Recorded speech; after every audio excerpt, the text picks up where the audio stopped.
सो तक़दीर जेका है इहा अल्लाह रब्बुल आलमीन जी ज़ात बबरकात जी हिकु इल्मु मां हिकु शान आहे। जीअं काफ़ी माण्हू चवंदा आहिनि त बाबा बसि अल्लाह जी मर्ज़ी आहे, मूंखे नथो घुरे मां निमाज़ न पढ़ंदुसि, अल्लाह घुरे त मां निमाज़ पढ़ां, अल्लाह मूंखे जहन्नमी बणायो हूंदो त मां जन्नती नथो थी सघां, मां जहन्नमी।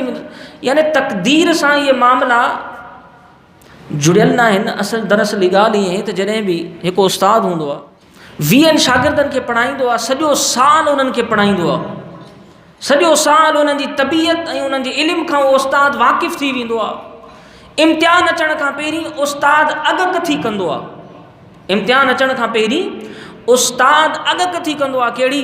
चवंदो आहे हीअ जेके शागिर्द आहिनि न इहे फस्ट नंबर ईंदा, पहिरियों नंबर ईंदा, ऐं हीअ जेके शागिर्द आहिनि मुमकिन आहे इहे फेल थियनि। हाणे कोई शागिर्द चवे त मां महिनत ई न कंदुसि, मां इम्तिहान में ई न वेंदुसि, छो? उस्ताद जो जेको आहे सो चयो आहे मां फेल थींदुसि, बसि मां फेल थींदुसि। अरे बाबा उस्ताद तोखे तुंहिंजे प्रकारनि खे ॾिसी तुंहिंजे लाइ उनखे इल्मु थी वियो आहे, उन इल्म मां हिकु शइ ईजाद ज़ाहिर कई आहे, फतवा ज़ाहिर कई आहे त तूं फेल थींदे, इन जे करे जो तुंहिंजी रोज़मर्रा जी जेका ज़िंदगी आहे उन में ज़ौक़ शौक़ु पढ़ाई में शामिलु न आहे, दिलचस्पी शामिलु न आहे। इन जो मतिलबु इहो न आहे त उस्ताद तोसां ज़ुल्म कयो आहे, न, ज़ुल्म तूं पंहिंजो पाण सां पाण करीं थो, उस्ताद खे उनजो इल्मु थी वियो आहे। अहिड़े ई तरीक़े सां तक़दीर जो मामिलो आहे। इन जो इहो मक़सदु न आहे त अल्लाह रब्बुल आलमीन ॿारनि सां ज़ुल्म कयो आहे, हिकिड़नि खे जन्नती ऐं हिकिड़नि खे जहन्नमी बणायो अथई, ईअं हरगिज़ न आहे। बल्कि अल्लाह जी ज़ात खे तुंहिंजे प्रकारनि अफ़आलनि जो इल्मु आहे त तूं दुनिया में जहन्नम खे पसंदि करीं थो या जन्नत खे पसंदि करीं थो। इहो अल्लाह जी ज़ात बबरकात खे इल्मु आहे। तुंहिंजे अव्वल खां पैदाइश खां मरण ताईं ख़ुदा जी ज़ात खे इल्मु आहे। तक़दीर जेका आहे तुंहिंजे प्रकारनि ते ठही आहे। हा एतिरो ज़रूरु आहे, अगरि तूं ताइब थी थो, अगरि तूं ताइब थी थो, अल्लाह पाक जे हुज़ूर में सची दिलि सां तौबा ताइब करीं थो, उनजो मिसाल ईअं कुझु अहिड़ा तक़दीर जा मामला हूंदा आहिनि। हिकिड़ा माण्हू अज़ल में जहन्नमी लिखियल हूंदा आहिनि, जहन्नमी।